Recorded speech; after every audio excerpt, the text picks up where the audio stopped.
Hello and welcome to the Smite Draft League. We've got Week 6 Challenger action. We've got the Volcanic Lightning versus Dropkick Kings. I'm Anthony Malum, and I've got KingFsher with me. Let's talk P's and B's.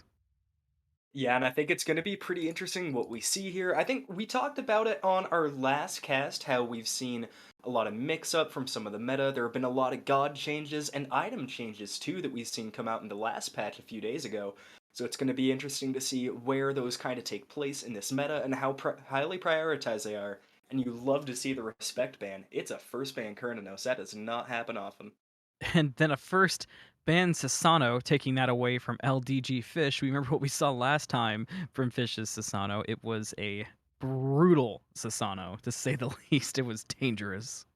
It definitely was. I think the Susano ban is a good place to start. LDGFish looked absolutely incredible on that pick. So smart of Volcanic Lightning to take that one away. Pick a colon to follow up. We're seeing some weird bans, not really what I would expect. Yeah, the Vulcan is so far the only band that like jumps out as me as being super common. I mean, everything's been jumping up, but they're not 1% pick and ban rates either. So it kind of feels like both teams are. I mean, you talk about it all the time. They're prioritizing getting rid of the comfort versus worrying too much about the meta. So probably a good call. Yeah, and with the comfort bands, it kind of surprised me that we see as many Vulcan bans as we do. I think he's a pretty good god, but I think in this league we haven't really seen any just standout Vulcan games. I mean, they never do too bad, but I don't think I've ever once thought, wow, that mid laner really won him the game. But one pick we have seen absolutely run the game is this Thor. Really good lock-in for the Dropkick Kings. Yeah, we've seen Thor a lot lately, especially in that solo lane. So I'm curious if it might be more the same there, if we might see it go jungle. It's just been so dangerous in the solo lane. You can build him just so tanky and put in some work. And that's not even talking about every aspect of what he brings to the game. Yeah, definitely has a lot of prowess in solo. I'd almost like to see it go to the jungle just because of the way that LDGFish plays. He has a very aggressive playstyle, really good at finding the single picks and then translating it to a team fight. And Thor does that excellent. And on the other side, I think one god I talked about last time getting a major buff, Scylla, does 20% increased damage to minions with her crush. So Scylla is going to be hitting this match, should really be able to outpressure pretty much anybody in the mid lane. And I love watching Scylla. I feel like Scylla is just such a fun character to watch, and she's always so dangerous on the field. But same wavelength, Cupid and Cthulhu. If that rings a bell for me. We just saw Cupid and Cthulhu get a pentakill on the same team. So hopefully, for the sake of baked goods, lightning can strike twice for Cupid. Would definitely be cool to see two pentas in just a few days. And I think that does confirm that Thor is heading to the jungle. That's going to be a Cthulhu solo laner. I'm a little bit surprised that we didn't see Volcanic Lightning pick up Achilles. I don't know how familiar their solo lane is with it, but I think it's been one of the few, like, really consistent counters we see to Cthulhu solo, because if that Cthulhu gets a lead, he runs the game. You really cannot slow that god down when it's ahead. We see that Gilgamesh, that's a character that recently also got some buffs on those patch notes you were talking about, and we haven't really seen a lot of Gilgamesh until this patch notes, so I'm excited to see him actually get to participate, really. Yeah, and I'm also really interested to see if it goes to the solo or the jungle. I think Gilgamesh is one of those few warriors that plays almost infinitely better in the jungle that they do in the solo lane. But warrior jungles have not been in the meta, I think, since like week one of our season, where Erlong Shen was a pretty big proprietor of the jungle. So if it is a jungler and they can keep up with the pressure that Thor brings, I'd be really impressed. Yeah, and you kind of have to. You really can't let Thor pull away from you and control the pace of the game, because if Thor is allowed to do that, then Thor will not only dictate the pace of the game, but Thor will dictate the winner of the game. You definitely will. And now to round out the bans, Morrigan, a god that saw a nerf in the patch notes, and Khepri, who has really emerged as one of the top supports. I know in a lot of roles, I think ADC with Cupid and Guan Yu in the solo lane, there's kind of some either you pick it or you ban it gods. Khepri is really slowly but surely becoming one of those in the duo lane.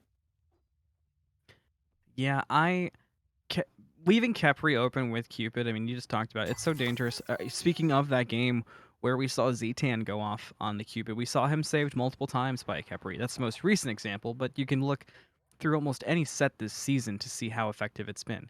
There's the Achilles you were looking for, just on a different team. Oh, no, I think that was the team I Oh, was looking. I mixed it Yeah, up. yeah. There's so many colors. Yeah, hard to keep straight, but the Achilles execute is so valuable into Cthulhu. I feel like I say it every time they match up, but Yeah. really can't miss that ultimate if he's in execute threshold. So that is going to confirm it's going to be a Gilgamesh jungle, and I think that's the right play. Definitely brings more pressure against Thor, as well as Achilles. Just way better matchup into that Cthulhu. This is shaping up to be quite the team comp with this Ganesh coming out. Cupid, Cthulhu, Thor. This would have been impossible to believe they would even get this comp in week 1 or 2 of the season. Definitely would be. I think Thor pretty much the only god back then that wouldn't have fit in. But I mean, we have seen some really good team comps fall as the season goes on. I think teams are getting a lot better at countering each other. And in Agni, we saw a really solid Agni game out of PF Sean lately, and it looked crisp. Can keep the distance, still gets the damage off really well, and with as much CC and lockdown as the Cthulhu and the Ganesh bring, I'm definitely looking at this mid laner to kind of pop off and drive their team forwards. Oh, it's a Ravana. Is that a Gilgamesh support or Achilles support? This is going to be complicated to figure out, but we're going to have to wait and see once we get in game. We'll be right back with the answer to this thrilling question of who is the support on the Smite Draft League.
Welcome to week 6. I'm Anthony Malum. He's KingFsher. Let's do it.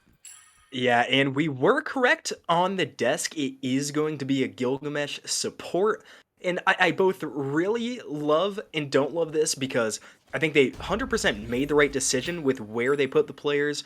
I've already talked about how well of an matchup Achilles has into the Cthulhu. Be foolish to take that away, but at the same time, I think late game, the Ganesh is going to offer so much more than the Gilgamesh can. I agree. I mean, early on, it might be nice with the extra damage, being able to lock people down and have winds of Shamash with the rest of the team there. But late game, the value might kind of fall off, especially with how impactful Ganesh can be late game. So it's gonna be a question we'll find out the answer to once we get past that 15-minute mark, I think. Yeah, as King of Darkness Uh-oh. gets stunned. Ooh, a lot of damage too. Not much Should left, live. just about 200, but he is okay for now. Gotta play it safe, though. It does take some poke from Ganesh just to add insult to injury, but he's still okay. Gonna have to walk back towards that scepter and look to get that before he gets killed. Yeah, and I gotta say, I think the two really positive things I can say about that Gilgamesh, we've seen Cupid kind of run duo lanes so far this season, so that should absolutely let Perspective Duck maybe get a little bit more of a lead than they normally would in this lane. And obviously, King of Darkness is their captain. I would assume their shot coloring game as well. On a pick like the Gilgamesh, he's going to be able to be a lot more aggressive, spread himself around the map more, so could be good in terms of like objective play goals. Yeah, to your point, I do think going that Gilgamesh sets you up early, but the thing about being set up early is you kind of have to actually make the most of being set up early. You can't let that advantage and pressure go away by time being a factor. You kind of got to run it down and make it happen, even if you fail in doing so. Because if you don't, then the advantage wasn't really worth it to begin with. Exactly. And I think one thing that kind of seems like a disadvantage, but could be an advantage, having Scylla as your only source of magic damage. Obviously, you always want kind of more than one, but she puts out so much damage that both the frontliners are still going to have to build a lot of magic defense, or they are going to get absolutely obliterated by BlackAirForcess. So now Thor gets off a jungle invade. Robin's on his green buff. Yeah, pretty great timing there by Fish. It's always a challenge. We didn't even talk about the fact that uh, that LDGFish, after showing up so strongly on Sasano and a variety of picks so far, is on another new character. But one of the things about invading the jungle, and especially we've seen Fish do it, you have to have the confidence to do it. If you know you have an opening, the hardest part about invading the jungle is actually taking the steps to the jungle to invade the jungle. A lot of times players get a little nervous about what could happen and they get afraid to do it, and by the time they go to do it, it's too late and they don't even get any farm out of it. Yeah, and these are two junglers that really allow both of these guys to get pretty aggressive into the enemy jungle and be safe about it. I mean, Thor's ultimate and his teleport, he can get out of pretty much any situation. Kind of same with Robin's CC immunity being up so often that I'd expect a lot of aggression from both of the junglers. So I'd like to see these teams ward up pretty heavily here in the early game. See if you can get any kind of early pick off of an invade. That'd definitely set them up better later into this game. You want to make sure that you keep those two in check. I agree. We do see the first back come out of solo lane. Toe Taker could not play it too aggressive on that Cthulhu, because as soon as HeavyWarcrier hit level 5, he would be a target. As you've mentioned, it's very easy to hit that execute on Cthulhu, so Cthulhu needs to keep his health in check this game. Looking for a response invade was cute, but nothing quite there at the moment. Yeah, and I think keeping the health up is definitely what Cthulhu's trying to do. It looks like, again, building into a Pythagoras piece. We saw this in our last set, and I gotta know, do you like this start we've seen from Cthulhu's, where they go the gem into the Pythags, or do you like kind of the more traditional start with defense first? I hate to agree with you, but I really do like when solo laners prioritize defense. I think when they put too much emphasis on that damage, if they're not getting ahead early, then it's just not going to work out, and it's going to feel bad to be that solo laner. Yeah, definitely. I think the one redeeming thing, the Cthulhu's do normally go for pretty much straight defense after that, so it does level out a bit, but it's still an odd choice. I mean, Pythagorum's not really the most popular item in the world, but if it works, it works. And being paired up with a Cupid, there's going to be a lot of sustain from this Dropkick King's team, so I'd definitely like to see a Pestilence, a Divine Ruin from the Scylla, and maybe a Curse Donk. I don't know if it'll be that severe, especially in fights. I guess we'll have to see. Is Cthulhu now getting a little bit of pressure onto the Achilles? Yeah, nice to see. I guess all Toe Taker needed was some health to be able to turn that around. We did see the Gilgamesh rotate much earlier than we saw CACTUSARMS rotate. I think that goes along with what we were saying, where you need to make that pressure happen. Hero advance onto the Greater Scorpion, but now that jump is down. Can they make anything out of it? Does not quite seem like it. But I like the early rotation, but like I was saying, I really want to see them make plays out of it. Nice pillars there. Was able to steal away the Scorpion using the pillars. Nice job by CACTUSARMS. Yeah, and I gotta say, I forgot that Gilgamesh had that passive that gave him a tier 1 item. I thought King of Darkness just bought a tier 1 bow, and I was going to absolutely flame him. But probably hold on to that. I mean, it gives you a little bit more aggression, or maybe sell it to get to the next tier. We'll have to see. But I think I definitely agree with you. Oh yeah, Gauntlet of Thebes. I like that. Because, I mean, we've talked a lot about Gauntlet of Thebes versus Male Renewal. I think Gilgamesh probably one of the few gods that Male Renewal would be good on. I think it definitely favors the more aggressive. But Gauntlet of Thebes has a lot more protection, so late game, this item is going to translate a lot better. Yeah, and to go against what we were talking about, if King of Darkness can make himself incredibly tanky for the late game, even if he falls behind and that pressure doesn't show up, if he can be as tanky as possible and just kind of be a tank bot, it might actually work out for the better. A lot of damage on BakeddGoods. Perspective Duck has a 2-level lead currently, which is nothing to mess with on an Ishtar. And there's a gank heading over. BakeddGoods has not spotted it out, despite King of Darkness walking over a ward. Just playing it safe by his tower line, though, should be safe. Yeah, and I think doesn't have to be too worried there. I mean, that's a trade-off with Gilgamesh, obviously. Shouldn't do a ton of damage to this Cupid, but the Raven might. Surprised he walked back up. There's the ultimate from Ravon. Purification beats, though, enough to create some space. BakeddGoods safe for now. His teammates are here as well. And I'm very surprised he pushed back up to the wave. He knew that there were still enemies there. Yeah, I mean, definitely an ambitious choice and does get the beads burned. I think maybe didn't see the Robin lurking around. I don't know if the ward was blocked there. So now Oracle's going to fall to Volcanic Lightning. At least it should. Yeah, nobody on Dropkick King's going to try to steal. And, oh wow, Ishtar's level 8 already. Yeah, that level lead is... It's slowly getting there. It was 2 for a bit, but that gank brought things even because it looked like Ishtar might have backed up a bit and Cupid got a couple clean waves. I'm shocked at how passive this game has been so far, for a challenger game in particular. Yeah, and especially, I mean, not having a first blood 8 minutes in, and we've seen, I mean, not a lot of ganks, but a few kind of big jungle scrums? I think that's Scraps? the right word. Scrums, Sure, scraps? sure. Yeah, any of them, any of them. I'm sure they all probably mean the same thing. But yeah, especially given the two team comps, definitely a little bit more laid back than I was expecting. I kind of like that though. I mean, there's no reason to rush the pace this early in the game. It's not like you really gain anything from trying to go faster than your opponents. I agree. Hess might have stepped up too far, though. Will this be the first kill of the game? We're 8 minutes, 35 seconds in. A lot of damage coming out. One hit will do it, but Pillars is out. The ultimate, though, is better from Cubed. It's a first blood at 8 minutes for Volcanic Lightning. Fish up in the air, seeing if we can find overhand kick is available. Doesn't need it, though, because Fish was wide left. Robin doing anything he can to get away. King of Darkness is here. There's the winds of Shamash. It's enough to create enough separation, too, and everybody gets away. Only 1 kill from that fight. Yeah, honestly, I'm kind of surprised there even was 1 kill. I mean, that just looked like nobody really wanted to hit the go button there after Robin found the initial one. But still, down in levels to LDGFish. I guess a buff invade's really been paying off. First blood bounty, not quite enough. Now pulls even, but I think down about a half level. And the Ishtar, up against a Cupid. I think that calls back to, I think you remarked, the Gilgamesh rotated out a lot earlier than the Ganesh did, so maybe splitting that XP put Cupid a little bit behind, as Fish is going to come over to help secure this purple buff. If I was Ishtar, I would back out, and there she goes. Yeah, that was really dangerous. We did see, like you said, Gilgamesh left early, and CACTUSARMS was there until level 5, which is more normal, but King of Darkness was wandering around at level 3 to 4.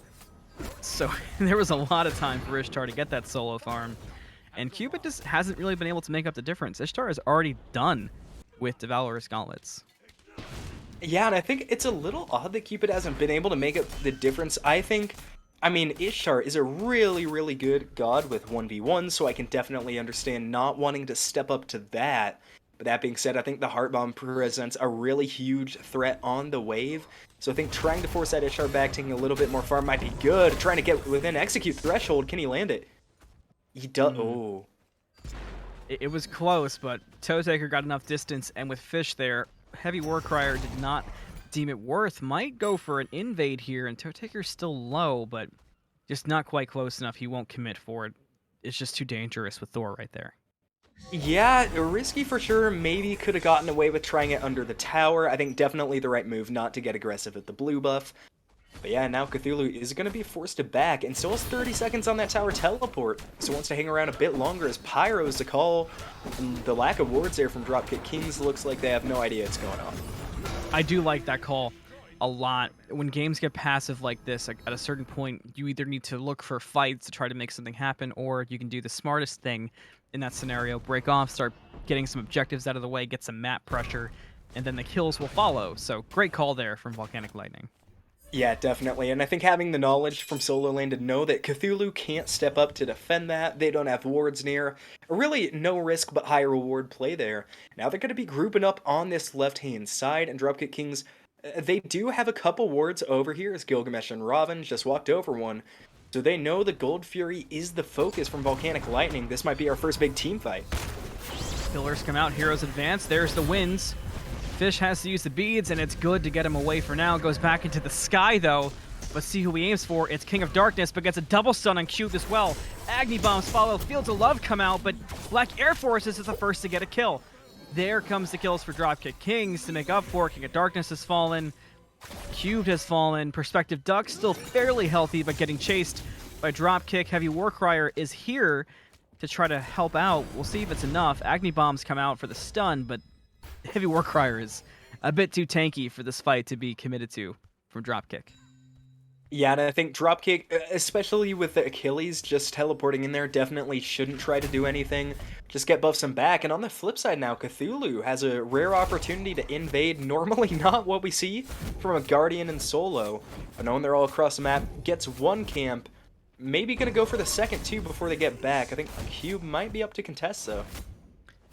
Should be okay. It's only got 100 health left, and yet nobody spotted out. So nice invade there from Toe Taker, making it happen, knowing that HeavyWarcrier used that teleport. Air Force is low in mid, but the passive was not there for the dot damage. BlackAirForcess get away, and that was close. I almost had to yell solo at him, even though this game is so calm. Oh, well, gotta bring the energy where you can. And I love the build path we're seeing from Pest News.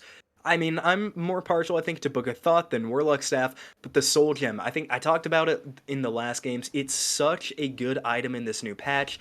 Only needing 3 hits to stack, you were just able to heal yourself and your teammates so much more often. Really, really strong item at the CDR as well, and I think Scylla also starting to build into that. Yeah, I do like the book start for Scylla. Does so much damage, but I agree with what you said with the Soul Gem. Definitely putting in some work. I still can't get over how calm things have been, but looking to change that is Volcanic Lightning, going for the gank onto BakedGoods, but he spotted it out, and that dash kept him plenty safe for now. May look to pull Gold Fury or start a fight. Looks like the fight's going to be the option for now, but just nothing there to make happen. CACTUSARMS might have stepped too far forward, though. We'll see, but just nope, not enough there. These two teams just are looking for the perfect opportunity to go in. If that opportunity is not there, they're not going to go in. Yeah, and both these teams are playing this game, I think, I'm going to call it maturely. I don't think that's, like, nearly a word to describe it. But the fact, I really thought LDGFish and CubeDaFace were going to be the ones really trying to drive the pressure, starting the engages, but instead, King of Darkness and CACTUSARMS have kind of been the two deeming the pace here, as BakeddGoods able to get away from the Ishar ult, and that's a big one to have down in the next fight. That's a lot of damage and a lot of CC immunity that Perspective Duck isn't going to have. And you need that. That's borderline requirement here. Looks like Fish might have gotten caught out. Pillars comes out, winds come out, but the damage is going on to Volcanic Lightning. Fish up into the sky. Who's he looking for? It's going to be Air Forces in the back. Fields of Love comes out.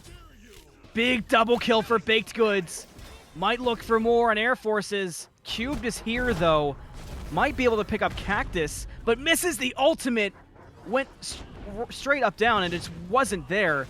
Air Forces, though, taking a lot of damage from Pest, but now Pest might be open to Cube, but he walked into Cupid, and BakedGoods is outputting damage. Heart Bomb blows up. It's a delayed triple for BakedGoods on the Cupid. Great fight for Dropkick.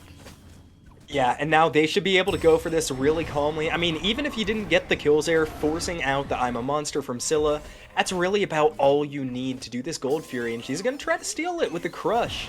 I think pretty easy, though, to drop the Gold Fury from where they're at. Won't even get there in time as it goes over to Dropkick Kings. They're now about, wow, only 500 gold in the lead. This game is super even.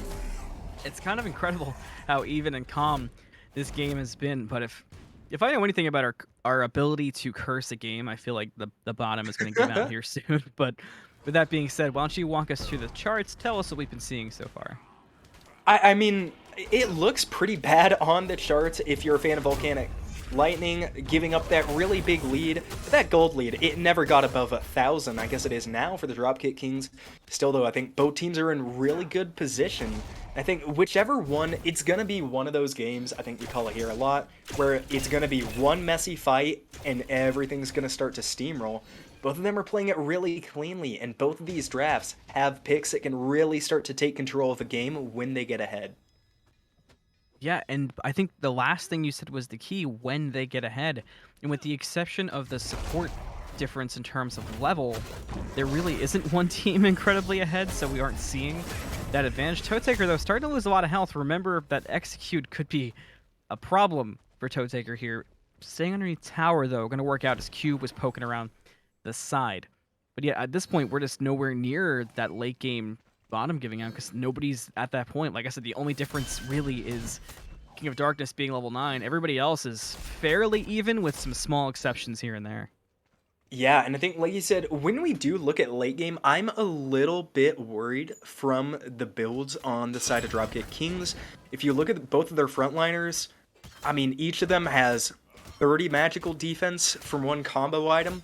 I get wanting to build heavy into physical here. I think it's probably the right move given the team comp. But BlackAirForcess, when he gets on lane late game, that I'm a Monster is easily going to deal at least, I think, half of the tank's HP if they're not really careful how they play around him. Yeah, I would like to see once CACTUSARMS finishes this next item, I'd like to see some magic defense get online because that's Scylla. You can't. I understand wanting to prioritize the physical defense. I've done it a million times, but you just can't ignore the damage that Scylla's going to do. Scylla can build wrong and still blow you up late game. Exactly. I would really like to see something like a Pestilence, I think maybe from CACTUSARMS. I mean, definitely don't need to go too heavy into the anti-heal here, given the enemy team comp. Nice to have some against the items they built, but that, I mean, it's a good stat stick. It's a really good aura too, but on the flip side, I think Taker doesn't really need to build magic defense, just needs to be wary. He's trying to dive the Ishtar or the Achilles instead of trying to box with BlackAirForce. Pyromancer down to half health. HeavyWarcrier seeing that they can make a play for a steal, but instead they turn and pay full attention to Warcrier, but not a lot of damage there, just kind of showing them they could have done it. No commitment for the Pyro, no commitment for the kill yet, just Taker really. Cubed is here, but finds just the Ganesh. So just, again, just the passiveness. It's, like you said, it's mature and it's calm, but I do think we're at a point where somebody's got to start trying to make a play and make something happen. Yeah, really consistently just seeing kind of one person from each team step up, do it a little bit, and then fall back, but Pyro dropping low, it's going to go over to Volcanic Lightning, and here comes the engage. Descended to madness after Cubed stole the Pyromancer. Up into the sky is Fish. Who's he looking for? It's Cubed, and he blows him up. Big damage from Fish there. Who's up next? Execute ready for Taker, but so he has to get out of there. Perspective Duck falling low from the chase of Fish. CACTUSARMS is in execute range, but Warcrier has to keep running. We'll see how deep Dropkick wants to chase this. They could be vulnerable to executes and just a lot of damage from BlackAirForcess, who's still full health, by the way. So Dropkick will wisely give up the chase. Volcanic kind of poking around to see if they can find any stragglers, but none are there. And it looked for a second like we might have a full commitment, but really only one death from that fight.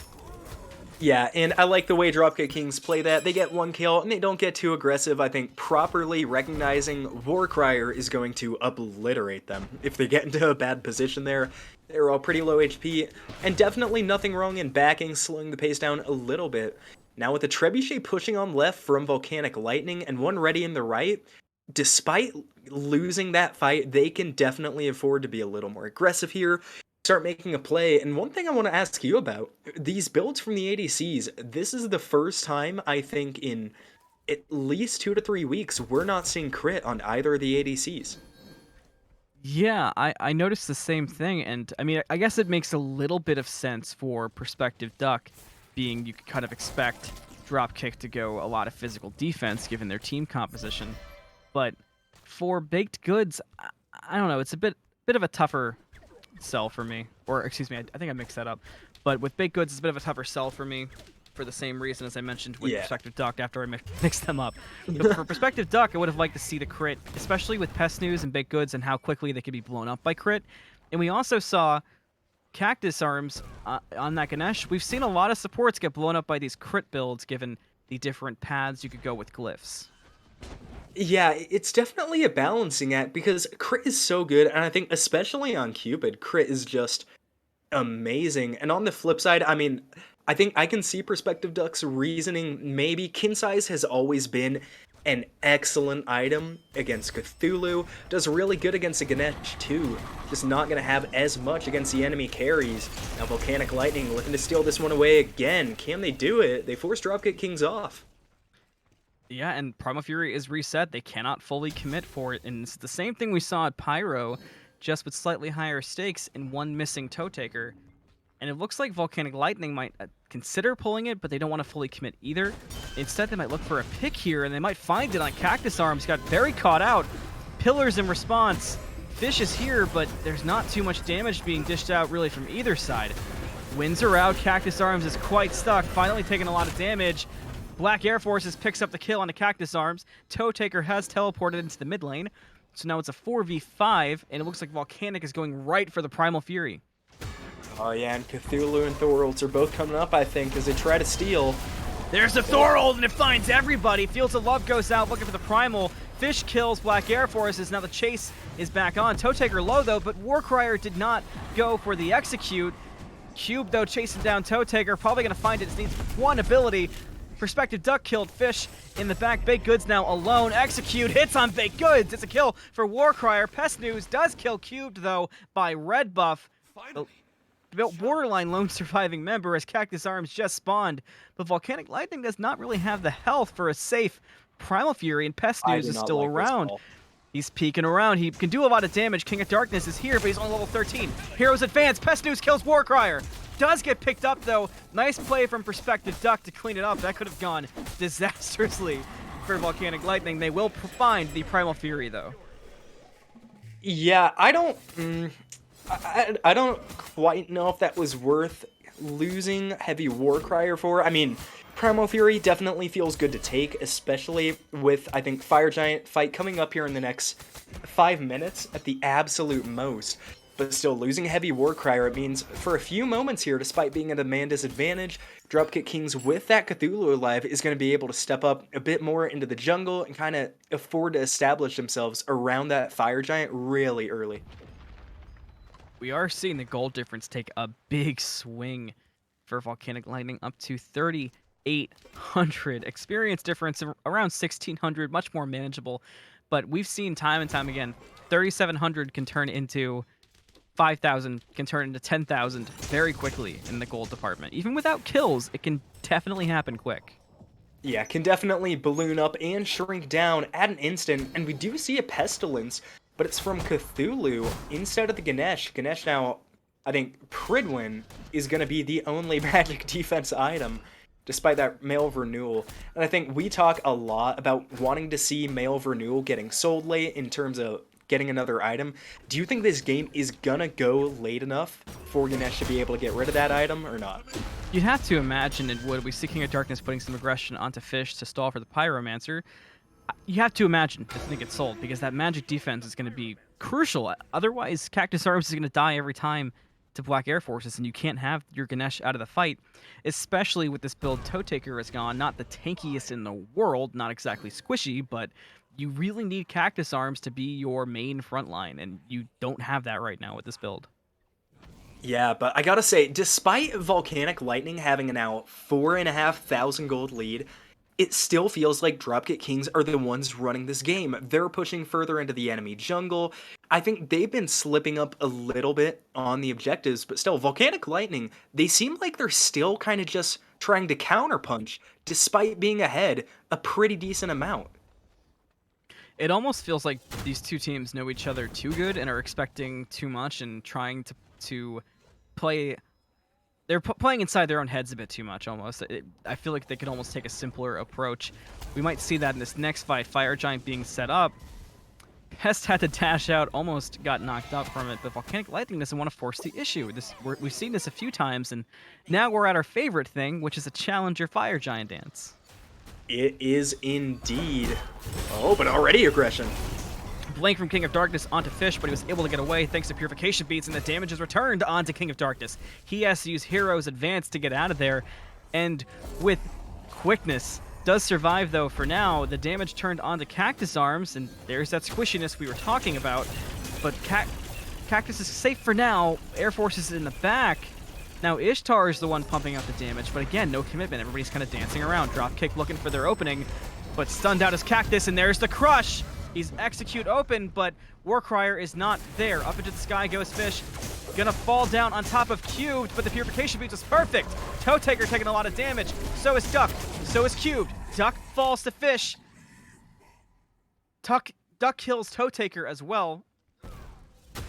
Yeah, and honestly, I gotta say from Dropkick Kings, maybe not the cleanest fight in the world, but credit to them, they engaged exactly when they should have. Good job on Cthulhu. I think taking the trade at this point, Cthulhu killing an Ishtar is worth it dang near 100% of the time, because now Dropkick Kings, they can step off of the Fire Giant, they can go farm up, gotta get some gold, but I mean, without that Ishtar, Volcanic Lightning can't really afford to step up to the fight, but BlackAirForcess can step up to CACTUSARMS, and the Ganesh falls, so maybe that hampers their ability a little bit here. But when we're looking back into builds, I gotta ask, Anthony, do you think that the Pythagorean's piece is paying dividends for Cthulhu yet? I know we talked about it a little early, but is the sustain worth it at this point? He's falling a little fast in that ultimate form to this Ishtar. I think a big problem soul laners have in general is they like to hang on to if they have a questionable item in their build, and when I say questionable, I don't mean it in a toxic way. I mean it in a, you know, it's an item that sticks out kind of way. They have a hard time getting rid of it because you almost want to stick with your gut and go with what you want it to do.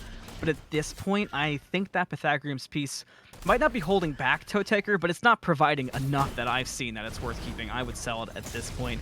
Agni Bombs come out, but no commitment yet. But yet, I definitely would get rid of the Pythagorean's piece. Yeah, I'd love to see something like a Hide of the Nemean Lion on this Cthulhu. I mean, every single time that ultimate has been going on to Perspective Duck, and they've both been getting low at the same time, but that extra physical defense might just be enough to give Toe Taker the edge. We'll see, is I think building into, I would assume, a Spirit Robe instead of a Mantle of Discord last item. Yeah, I think we've had Mantle of Discord versus Spirit Robe discussions, and I think both of us lean the way of Mantle of Discord. Those mitigations just don't do quite enough. Ooh, CACTUSARMS almost got caught out, but that was close. That could have gone bad. I don't really want to see CACTUSARMS push up like that unless there's full follow-up and commitment, because he's just a bit too easy to kill right now between the level and the build. Same goes for King of Darkness, but they're just both kind of in an awkward position as to where they can step up.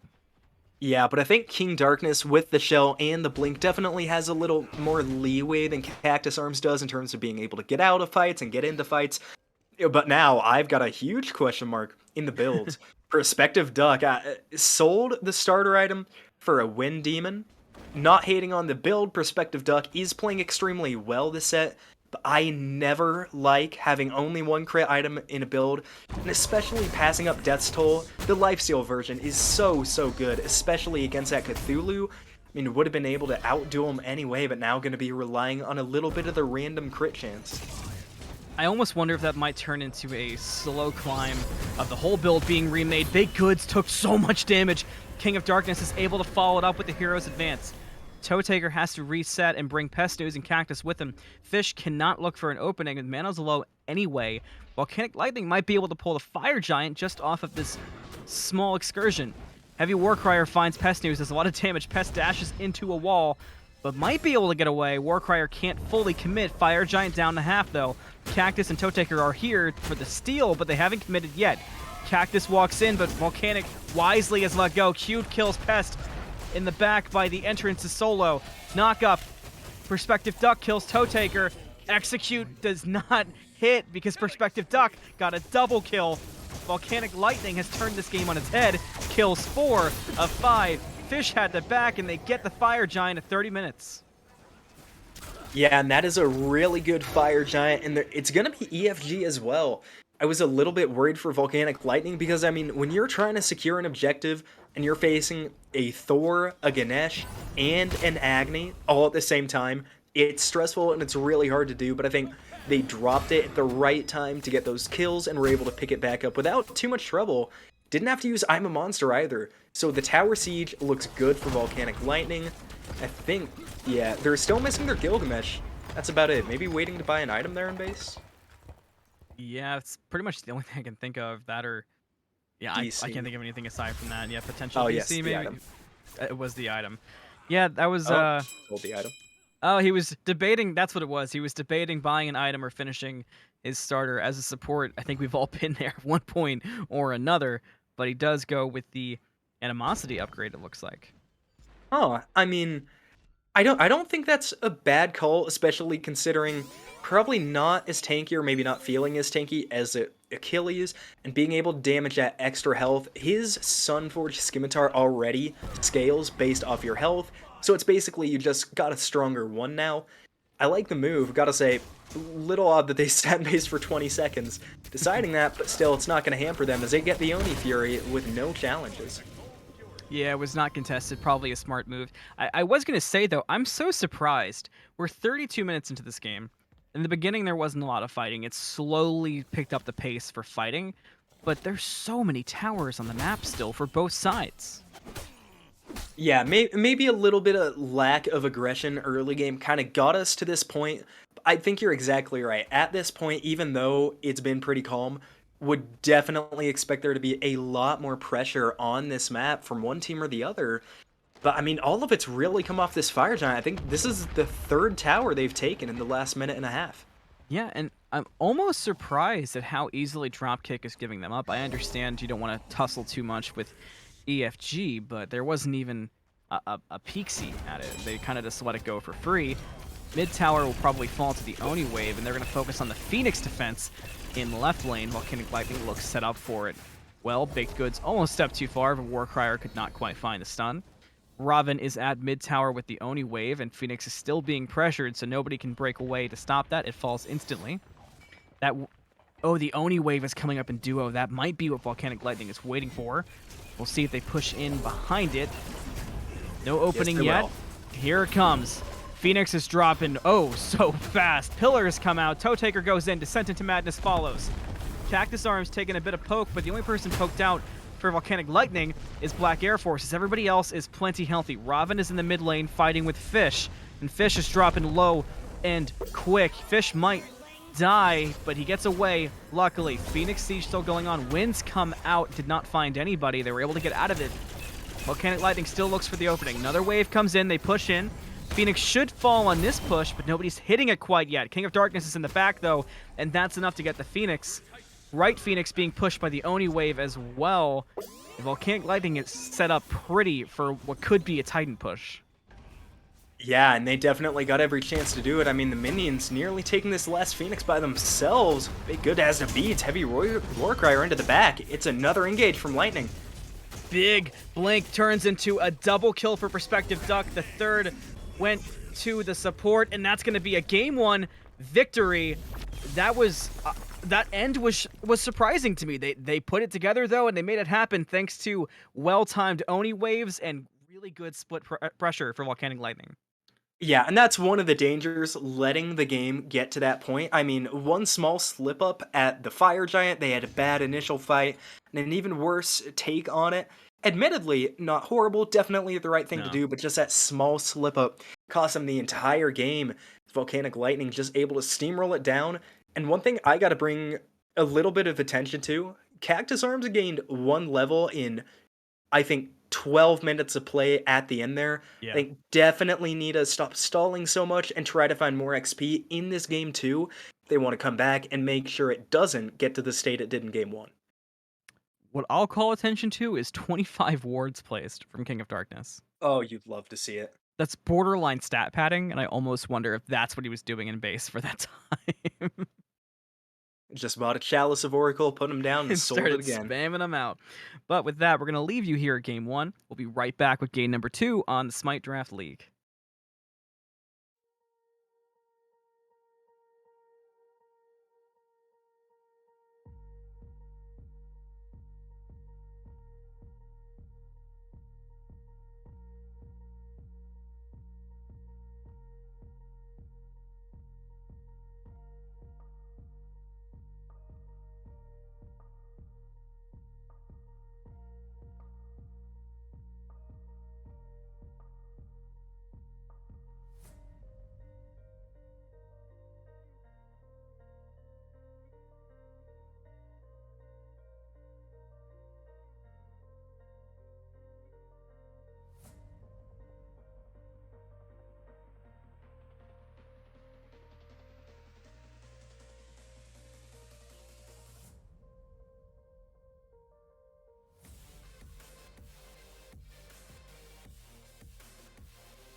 After the Pacifest Palooza, that was game number 1. We're back with game number 2. I'm Anthony Mellum. I have KingFsher with me. Let's talk picks and bans. Yeah, unfortunately, it looks like a Yeah, lobby remake, so yeah. not very many bans, but the pick's still coming out. It's a very, very drastically different look here from the Dropkick Kings. I kind of like it. On the bright side, it gives us more time to talk about the picks, which is rare for us. But yeah, and it looks like more of the same. We do see the Scylla and the Gilgamesh be run back. I like the Rom, though. I do feel like, I mean, the Ishtar did good, but I think Rom is a really strong addition to the team. Definitely is, and I do like the pick as well. I think a lot of aggression, but also at the same time, they're still going to be viable late from Volcanic Lightning. I think the one worry I think I can see from Dropkick Kings, we talked about needing to see them get more aggressive, needing to see them take control of that game. This is not a team comp that does that as easily as the one they had last game. I do like to see Fish on the set, though. I feel like that's a character that might be up his alley. I was noticing, I mean, the Thor certainly wasn't bad, but it was nowhere near the level of impact that we saw from the Sasano. I think he might really relish in those more mechanically simple but high skill ceiling type of characters. Yeah, definitely and set one of the few junglers that can hyper carry a game all by themselves. Really needs pretty much nothing else to work, just your own build and your own instincts. So it'll be interesting to see if Fish gets a little bit more confidence, finds a bigger impact in this game. And the Artio, way different from the Cthulhu, a lot more of a passive solo laner from Toe Taker. Yeah, and I think the last thing that we should really touch on before we get into game is the tier. I feel like we talked about off air. We've been looking to see more tiers because he's certainly not in a bad place, but we just haven't seen him a lot this season. Yeah, I think he's in one of those spots a lot of gods kind of tend to be, where they're good, they're just better options. And I imagine, without seeing the way bans went, there might have been some picks banned out.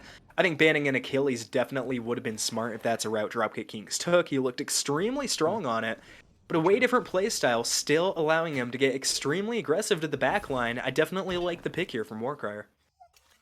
I do as well, and with that, let's not waste any more time. Let's get into the game.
Game 1 was the story of passive till you make it. Will Game 2 be more of the same? Will we see some aggression from these teams? I'm Anthony Malum. He is KingFsher.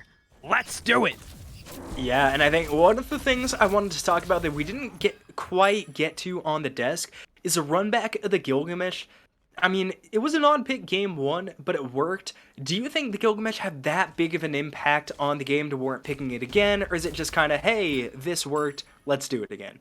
I can really only think of one instance where the wins of Shamash were enough to get a kill, and that was onto CACTUSARMS on the Ganesh at one point on the Fire Giant side of the map. So I really don't think that that was the thing that got Volcanic Lightning the victory in Game 1, but if King of Darkness feels confident, I trust him. He has taken a lot of damage, though, early on. Only about 300 left. Make that 200, but the basics just can't find a home. 3 of the 8 shots miss, and it just was not enough for a kill. Yeah, to be fair, did lose all of his health but 200 in the first game as well, so maybe it's a little bit of a ritual. But I think, luckily, it shouldn't be struggling too much, and I'd be interested to see if he rotates out earlier than CactusArms. I think that was a really smart call game, too. I love when supports rotate out early. I think it helps the flow a lot more. So if you can match that, again, definitely the right move. HeavyWarcrier has aggression over the RDO. No real surprises there from the solo lane. Yeah, that's an interesting matchup. There's moments where RTO can definitely take advantage of the tier and his movement abilities, but you kind of have to time things perfect, and you have to put yourself in a good spot, and you kind of have to not do that. Tough break there. But Toe Taker is pressured under tower. Back to duo lane. King of Darkness still taking damage, but pretty tanky and able to handle a lot of that damage. So honestly, maybe that pick works good for their aggression and how Duck and Darkness like to play that duo lane. Yeah, maybe. The inner dynamics we'll never know. We don't listen in on the comms. But I think in solo lane, I think like you mentioned, RDO has a really interesting matchup with Tier. Like, sneakily good, has the cripple, has a stun, but on the flip side, not very mobile with just a speed increase. So HeavyWarcrier, if he can, time the dashes right, should be able to absolutely poke out Toe Taker.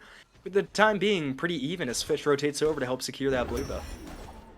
Yeah, that's good. We saw a lot of jungle invades the last time, so making sure Toe Taker is able to get it, especially going the starting potion route that Toe Taker did. That blue buff was a necessity. Still a lot of damage on King of Darkness and dual lane, but they just can't seem to make anything happen with it, them being the Dropkick Kings. There's just no opening, especially with the ROM and the amount of damage he can output, and quickly. We just saw it there in CactusGoods with 2 hits. Heroes advance on, Dropkick into the wall, but there's just no damage there. There's the root. But is there damage follow-up? There is not. Everybody's still healthy. This is a back and forth, but it's not moving very much. Yeah, not especially, and I think a little bit one of the weirder lanes. I think hang on, Fish is here. Might be perfect timing. Darkness has no mana, and that'll be a first blood. Fish gets it, looking for the return kill, and finds it. His Perspective Duck might be his death, though. Gonna have to play this perfect to get out. There's the beads to get away from the root, but there's a slow in response, and level 5 now is Fish, so Perspective Duck will probably fall unless he might get away. That dash might have been perfect. It is. He survives. I thought there was no way he was getting out of that one. Yeah, and good job getting the first blood by Dropkick Kings. I gotta say, I thought CactusArms was kind of gonna hang back with BakeddGoods and make sure the Rama didn't kill him, but instead Rama picks up the kill, so we're tied at 1-1. And the first blood bounty didn't do that much, as they're down 200 gold, and 200 gold is a death sentence at this stage of the game. Oh, for sure. There's really no recovering from that 200 gold difference. There really isn't. It's hard to see. I mean, that's an extra health potion per player, pretty much. So, and we are going to see Pest News now. I think everybody except for the supports ticking over to level 5. Oh, as there goes level 5. Blink ult, you love to see it from Cube. The Sash now can fall up, but the Sash finds CactusArms. Certainly not the target. BakeddGoods very low, though. Doubtful, but possible he gets out of it. Rama ult 1. 2 is good, gets the kill. 3rd hits the minions for the good luck.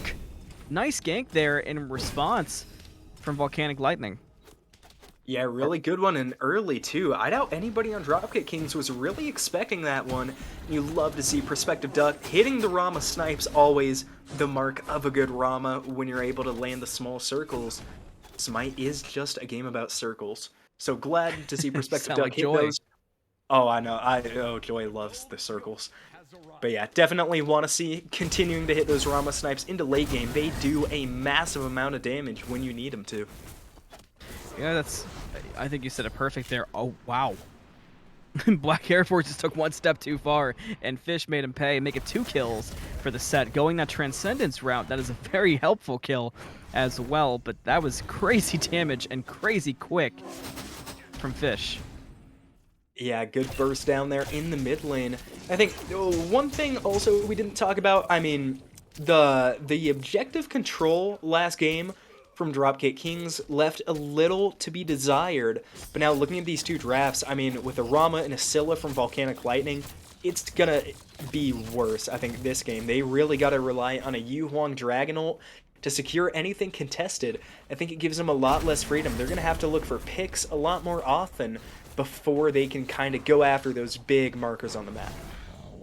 Yeah, and they're gonna have to rely on a lot of damage from BakeddGoods and Fish for the towers, and they have that right. But like you said, just the lack of secure for the big objectives could be a problem.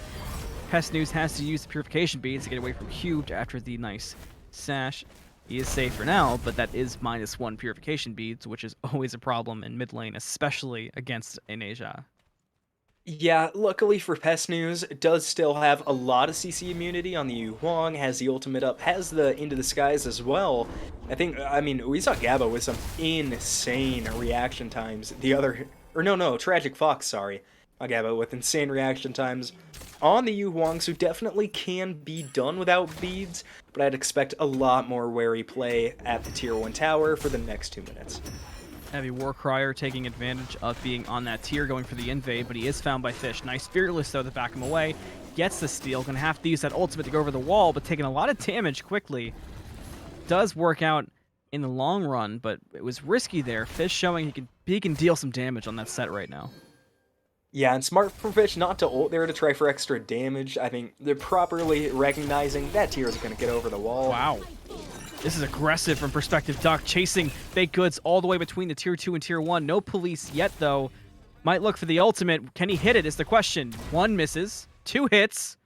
I don't think the third will be enough. If it does hit, it does not hit. Unlucky for Perspective Duck. Yeah, I mean, I think I could have called before he even ulted there. Even hitting all 3, I don't think would have done enough damage. But at the same time, Rama ult this early into the game isn't that impactful. I don't think you can fault him for trying to get that kill. No real downside to that. I do think he's lucky there was no police activity between the Tier 2 and Tier 1. That could have been dangerous, but overall it went well. And it did make the Ishtar back and got him some pressure in the duo lane overall. That is true. Rama, not really the most high-pressure god in the world. As Cub rotates in, takes Pest News to the skies. And the nice I'm a monster in response. King of Darkness gets the KS on it, though. Fish just killed Perspective Duck in the left lane, so still doing damage there. So jungle for jungle, kill for kill, even if King of Darkness picked it up. Yeah, and this is the LDGFish we are used to. It's the one we thought we would see on the Thor. But this game already finding impact early. A little bit unfortunate that kill went to King of Darkness, both because this is support and Scylla didn't get the reset to try and help burst down CACTUSARMS. But a kill is a kill, and we remain pretty even here. Only about 1,000 gold to Volcanic Lightning. It doesn't feel great at any point of the game, but this early on, I don't think it's too much to be worried about. It definitely feels like we were on the mark by saying that Fish tends to do better and feels better on these hyper carry picks, like the Sasano, like the set, as opposed to something like a Thor, which can only hyper carry in certain circumstances. HeavyWarcrier does a good bit of damage to Fish, but with the escape, it's just too much. Warcrier should be safe out of there, as Toe Taker is not exactly doing burst damage. On the hunt, though, is Cubed. Ward Speed looking for Fish. Fish should be able to secure his speed. Dangerous life he's living now, but not as dangerous as Toe Taker's scenario at the moment. No abilities hitting, though, and Cube walks away. Toe Taker gets Fearless, but Cube went the other direction, so they cannot quite commit for the kill. I'm not sure if it would have mattered too much, but kind of hard to tell there for sure. Yeah, and Toe Taker does live, and I think probably being attacked by that Najak, giving the wherewithal. Perspective Duck stunned out again. A lot of damage. This time the aggression coming from Baked only needs one more hit, but can't find it with the dash from Perspective Duck. He's safe. Back to Fire Giant Pit. Cubed is the one getting chased out by Fish. Will it be a fourth? Needs one more hit to do it. Gets stunned out. Toe Taker finds the kill on the Cubed. King of Darkness low. There's the Whirlwind. Toe Taker has a double kill. HeavyWarcrier getting absolutely erased. Fish finds his fourth kill at the end after the 2 assists. Big fight on the right side for Dropkick, and Perspective Duck is low and left. BakeddGoods can't chase, but that means this Pyromancer is probably more than free. Yeah, and good zoning there from LDGFish to make sure the Scylla keeps push out, and now Toe Taker taking up that mantle. Scylla being ran all the way back into her own jungle. Perspective Duck can't find anything on the BakeddGoods. And some odd tower play coming out from the duo lane. Yeah, BakeddGoods really wanted that kill with the TIE Fighter shots, but they just weren't quite there.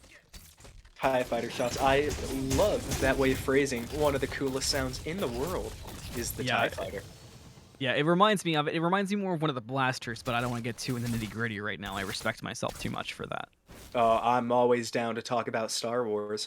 But, unfortunately, there's no playable Star Wars characters in Smite yet. Yeah, at least not that I'm aware of. Glad we're on the same wavelength with that, but Toe Taker gets fearless in solo, but no kill there yet. But this has been kind of what we expected from the solo lane. It just is an awkward combination between these two, so really they're just playing Farming Simulator for the majority of the game. Yeah, I don't think I've ever played Farming Simulator, but I would expect it to be something like this, King of Darkness, not getting out of that one. BakedGoods gets credit for the kill, but I think everybody put the effort in for that kill onto King of Darkness. BlackAirForcess should be okay, but they were peeking around for sure. Not gonna look for the Gold Fury though, despite the man advantage. I'm surprised they didn't at least put some pressure there, but I guess with Toe Taker and solo and Ishtar needing to back, it wasn't quite worth it. Yeah, I think it's probably the right move, especially... Oh, good dodge from BlackAirForcess not to have to use the ult CC immune. But I think definitely the right move. Hard to go up against a Scylla Rama on objective steal, especially when they can just turn on the Ishtar and get your ADC. Yeah. But now, Dropkick Kings, it was... I mean, admittedly, it was a really small opportunity, but they're gonna have to find another kill or two if they want to see that same opportunity again within the next few minutes. And we talked about the lack of that objective secure and how that might affect this game, and I think that right there was a moment where it showed up where they couldn't risk it, because even if they had burned it down quick, it would take one crush and one Rama ult, like you said, and it's just gone. I don't even think I'm a monster would be required in that scenario. Yeah, definitely not. I'm a monster though. Always safe to use even if you don't need it. It's funny, I think one of the ults in this game that can almost get more value off of just randomly hitting an objective than they can getting 3 resets in a row. But it's always a little bit of a toss-up when to use that, and especially timing. Timing is incredibly hard on I'm a Monster, the Earthshaker from Vulcan. I think people discount it a little bit just how easy it is to land those big abilities when you need to. It looks like we might be setting up for a Gold Fury fight, so I'll have to hold on on asking you about builds until we see further commitment. CACTUSARMS pushing up a bit far. Going for the ward fight, does find it for now. King of Darkness cannot compete on the ward battle. We're seeing that the ADCs are going the crit route this time pretty confidently. And we saw the Pridwin come much earlier this game, right after the Mail of Renewal. Both interesting sights to see. CACTUSARMS got to play it safe in mid, getting chased out. Will be fine under the tower 4. Now, do you like that route? Oh, hang on, hold that thought again. Fish found Warcrier, but Warcrier is so tanky, Fish knows better than to go for the commitment. So I think we're safe for you to answer the question. Yeah, I mean, I think I like what I'm seeing out of solo jungle and mid as Gold Fury gets started. All normal. I guess I'll have to finish it later as Ishtar looks for a steal through the wall. Does not find it. The secure from Scylla was enough.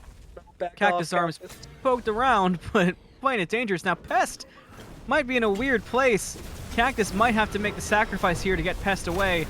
We do see that Rama ultimates come out. All 3 shots are good, and the Aegis was late, but couldn't quite find the damage. CACTUSARMS still trying to play defense for his team, and everybody's still hanging out. Oh, Fish comes in, though. Could be the perfect time for Fish to come in. but doesn't find much damage. Nice double Fearless from HeavyWarcrier, but still no kills to speak of. Volcanic Lightning are currently the ones poked out. Warcrier getting chased down between 3 now. BakeddGoods doing some numbers, but Fish cannot find the opening. Finds it on Perspective Duck, but gets knocked back away. Gonna have to see if he can chase down the kill. Warcrier's low and Duck is low, but he's got to find somebody for the kill. I'm a Monster comes out, no good on the Fish. Could be an easy double. BakeddGoods finds Cubed. Fish finds BlackAirForcess. It's a double kill. And I think Volcanic Lightning just hung out a bit too long. Yeah, and it was funny. I was about to say that about Dropkick Kings when I saw Cactus just walking up after they stole the Gold Fury. I was like, I don't know about this. But yeah, when CACTUSARMS got caught out, everybody turned around, tried to kill the Jing Tian. Did not account for the raw damage coming out of the H-Char and the set, just doing absolute numbers. Found pretty much everybody on Volcanic Lightning. That went from a really good play to a really bad one in a short amount of time. Yeah, I agree. King of Darkness taking a lot of damage, but they can't quite find the kill. Nor the tower. Mid's almost a different story, but tower still standing. HeavyWarcrier was able to defend it. Going for the ultimate onto Pest News, but cannot find the Fearless due to the CC immunity. Now things could turn dangerous for Warcrier, but he's so tanky that it's kind of hard for them to really find much out of it. Yeah, I don't think Pest News needed to ult there. I mean, nobody was even close to the tier, but I guess without too many words, no way of knowing that. Better safe than sorry, like we say, but I can finally get back to the question about builds. I was going to say before I got cut off, solo, jungle, and mid, I have no problem with any of those builds. I like that the ADCs are going back to crit. I didn't think they did bad last game. Ishar in particular did really good. But crit is such a good build path, and I have to wait for supports. Pest News brought it to the air. Crush waiting at the bottom, and Sikkim gets the kill. Pest News falls to BlackAirForcess, and segues into Fish finally trying to continue the statement. Yeah, I mean, the support builds, I think, finishing off from the first thing you said almost 4 minutes ago, it feels like, at this point. The Pridwin from CACTUSARMS, I don't mind it on Jing Tian. I do not like that it got built that early. I don't think 30 protections from each are really the thing you should do second. Definitely missing some tankiness on King of Darkness, who has at least over 100 in each. HeavyWarcrier is tanking everything. Another double Fearless. Those have been on point this game. The follow-up is the thing that's been lacking. Winds come out, though. Can't find much. Just separates everybody, and a late shell comes out. Might have expected them to go in for the fight, but that shell being down could be interesting later. Split push from Perspective Duck finds the tier 1 tower in the duo lane. And aside from that, things kind of simmer out a bit. Yeah, and now Dropkick Kings, they know the ROM is over here. Oh, and RDO teleporting in. I think that might have been a really rare opportunity to kind of find a little bit of aggression, look into the jungle, maybe open onto the Fire Giant, but they're going to take a tier 1. Now, I'm not going to lie, I don't know what Volcanic Lightning is doing in the left over there. I think there's a lot more stuff to be doing on the right side of the map right now. Yeah, this game has a different feel. The first game felt tactical and slow. This game feels slower and a little more sloppy, for lack of a better term, if that makes any sense. Yeah, and I think it's not the sloppy in the sense that either team is doing bad. I just don't think either team is really capitalizing as much as they should be right now. That being said, I think it's good for both of them. It's relatively even having a 6-kill advantage. Volcanic Lightning have completely kept up in gold. I think we saw it last game. The further this game goes, when the teams started grouping up as 5, that was when a lot of the action happened. I think maybe these two teams' play style just really revolve around the late game. But now CACTUSARMS cut out a little bit, has to get away. I think this next Oni Fury and the Fire Giant are really going to start setting the pace for the rest of this game. I agree. I'm shocked at the gold being the same again. That's been a consistent theme in both games, and I find that so surprising. So far, Challenger Division this year has just been so sporadic each game, and these two teams, in one way or another, feel very evenly matched, almost to an odd extent. It kind of feels like they might be scrimming a lot or just having a similar mindset to how they approach games. Oni Fury being pulled, a lot of damage coming out to it. Around half health, King of Darkness poking around. Will he get there in time? Heroes advance. Blink first, then the winds come out. Dropkick does get the Oni Fury. Can they get King of Darkness, though? Probably not. Another Heroes advance due to the cooldowns, gets away. Cubed looked for Pest, but couldn't quite find the kill or damage. So overall, a free Oni Fury. Yeah, and definitely good call on them disengaging. I mean, they've kind of had the advantage in a lot of these larger fights we've seen. I think only seen one real team fight, and that was at the Gold Fury that they won.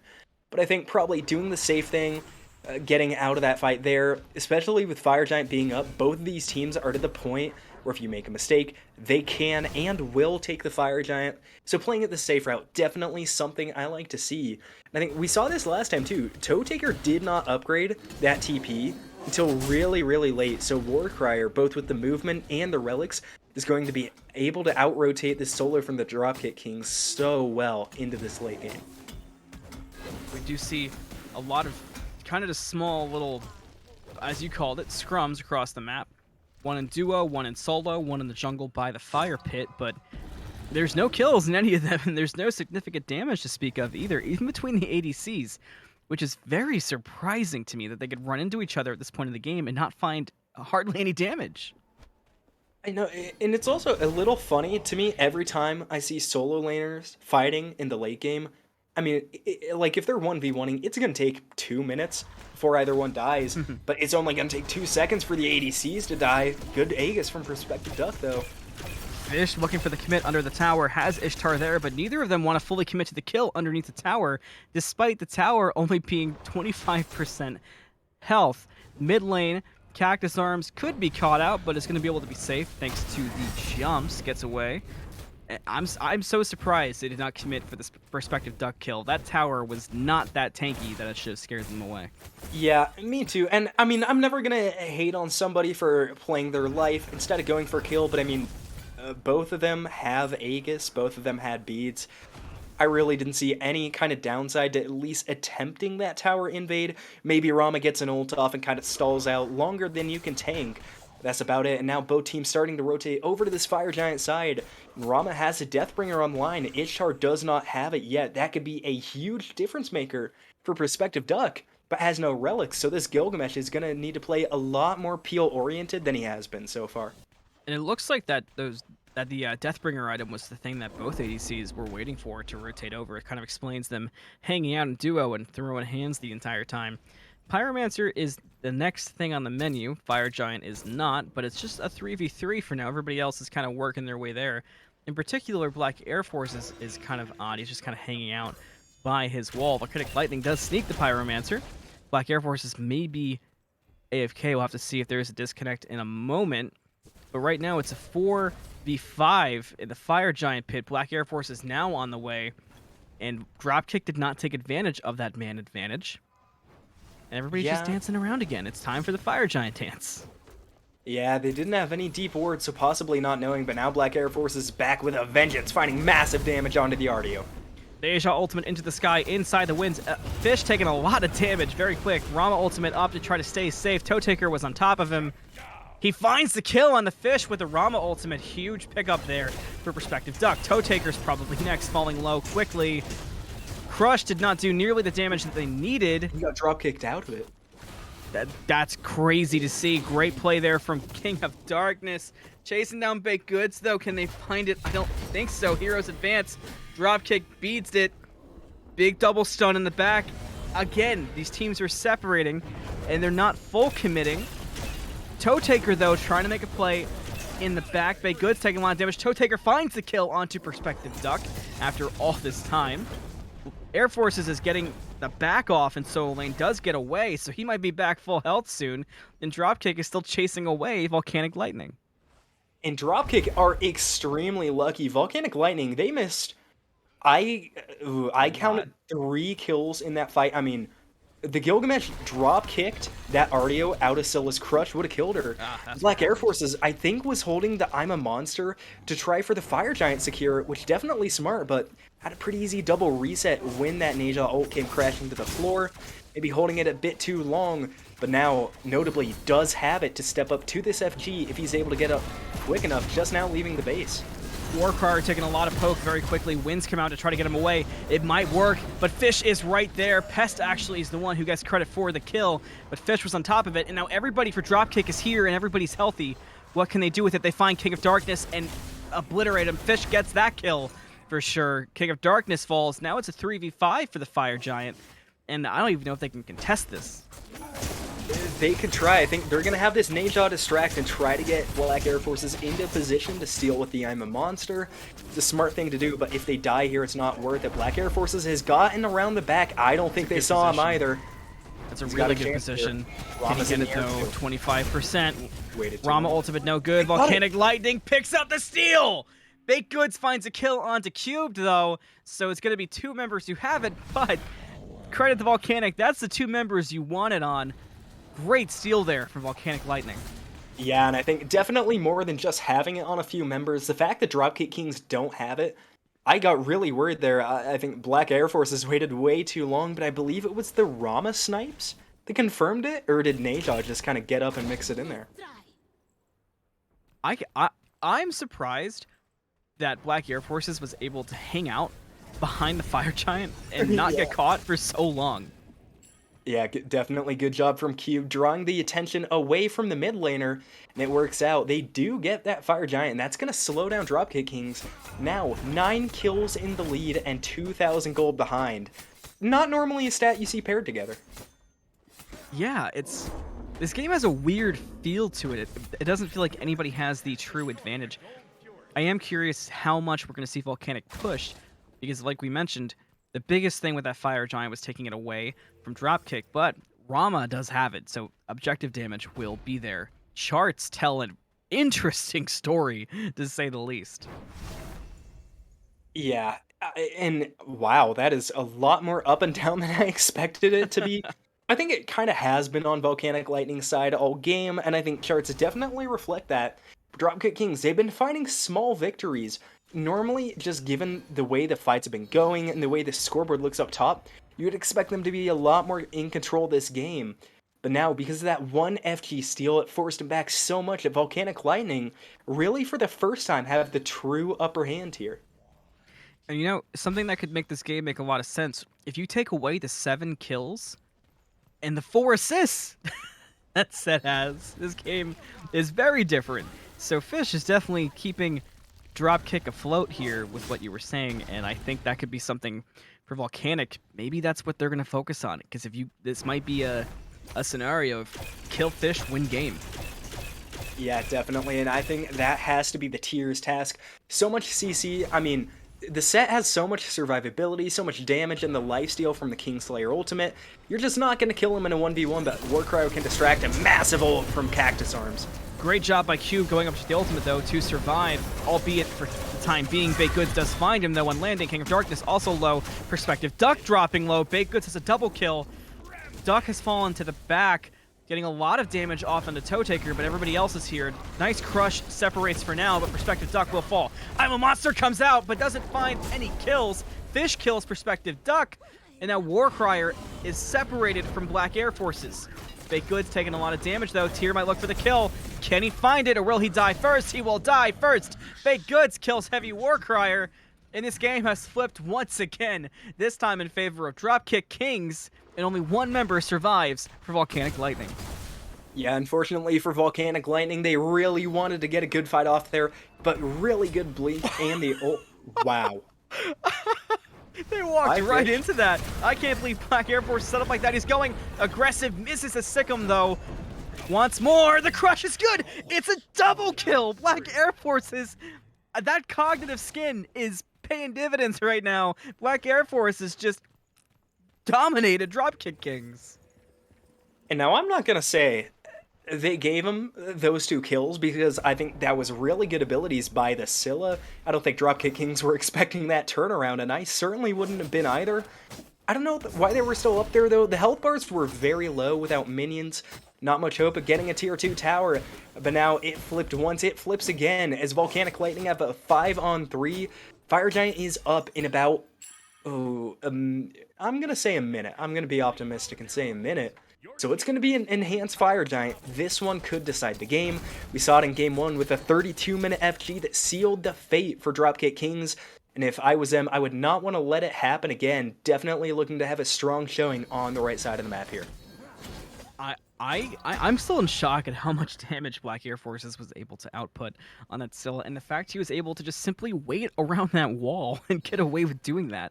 If that was me and I tried to make that play, I would have been completely aimbotted, wall hacked, and dead before they even got around the corner. Hackers and Smite are real, but only when they play against you. That is how Very it true. goes. Exactly. I'm glad to see you're on the same page as me. Oh, of EFG course. about to spawn. We have hit the 30-minute mark. Volcanic Lightning set up in the back for it calmly. Dropkick a little more spread out, but shouldn't matter by the time it spawns. I'm curious who has the advantage here because everybody feels so even. We'll have to answer that after a break, though, as we do have a pause coming out for a DC. We'll be right back.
We're back after a heated debate about football on the Smite Draft League. Dropkick Kings at 18, Volcanic at 7, Fire Giant being pulled at half health. Volcanic's not in a position to make a steal, only HeavyWarcrier is. But what can they do with this? They let go of the Fire Giant. I'm kind of surprised. I guess Warcrier was enough to make them back away. Cube looking for a kill. Toe Taker stepped too far, and BlackAirForcess picks up the kill. They're still tagging the Fire Giant, even after losing Toe Taker instead of disengaging. Volcanic Lightning now pushing up, seeing if they can find anybody. They find CACTUSARMS. King of Darkness over the wall. Cactus has to use Whirlwind, but stands in the crush when he does it. Off to the side, Pest News getting poked out by HeavyWarcrier. Back to what we're looking at. CACTUSARMS falling low. Rama up into the air looking for Pest News. Finds him. Gets a hit on BakeddGoods too. That could be huge considering the health bar. Cactus was able to get away underneath tier 2, as was BakeddGoods. Fish now up on set. Can he get there in time though? I don't think he will. This Fire Giant goes the way of Volcanic Lightning after a strange but effective fight. Yeah, it really was a strange fight, and Dropkick Kings, I mean, admittedly, it was a pretty small opening. That was also the cleanest one we've seen all game for them. I mean, Warcrier was really the only threat, and, I mean, I don't care what universe you live in, a tier is not stealing it. I mean, granted, buys a lot of time, but Toe Taker was doing an extremely good job zoning. Really surprised he didn't pull the trigger on that one. But it is what it is. EFG now on 5 members of Volcanic Lightning. They only have half the amount of kills, but they are about to sweep the towers from Dropkick Kings. We saw it last game, and it's looking like it's gonna end the same way. Dropkick Kings are gonna need to find a big Phoenix defense. The kills don't win games crowd is thriving right now. Oh, exactly. Who cares about the kills when you got the XP and you got the big plays? But surprisingly, I do like seeing CACTUSARMS. I think he's been doing a lot better on this game. Didn't have too much of an impact on the Ganesha, but the Jing Tian, I think I was kind of questioning it a little bit on the desk. but he's looked really good on it. I think definitely going to be one of the pivotal parts to making this defense happen. Gets stunned out though, but has to burn no relics on the way out. Yeah, 0-0 and 13 still hasn't even died this game, and it feels like he's That's been a in little crazy. situations where it's almost happened, so very impressive. But like we're talking about, kills may not matter, might not take much for Volcanic Lightning to take this game. It might take more from Dropkick to win it. Starting to lose that gold there. We talked about that last game too. It could go from 3K to 12K with the blink of an eye. Tier 2 going to fall to Volcanic, and they're going to be set up for a base siege. Yeah, they are, and now they're having their Neja solo the Primal Fury, because of course they are. I think Just Nayshaw things. I was gonna say, I mean, I don't really understand why. I guess they are waiting for minions to push in. They don't have a Trebuchet, they don't have Oni waves, no fire waves either, so definitely really can't hurt. I would like to see them at least make an attempt towards a Phoenix before this EFG runs out. You gotta do something to keep Dropkick Kings back. If they go this entire time and they don't engage, it's just telling Dropkick Kings they're not going to be aggressive. We have a chance they're going to be able to step up to the Fire Giant with a clean mind. This game has such a weird feeling. I can't even mentally prepare for what might happen at the end. This almost feels like one of those games where it's going to take a weird play maybe to end it, where it could turn into a base race. I really don't know where it's going to go. It's just hard to imagine it's going to be as simple as running it down, but Volcanic Lightning is grouped up and looking to do that. Cube's pushing up mid. Everybody else is coming from duo. This could be the perfect way to split up. Yeah, it definitely could. And that duo lane, I mean, it's a Ram and a Scylla over there. They need to defend that. The Neja in mid doesn't matter.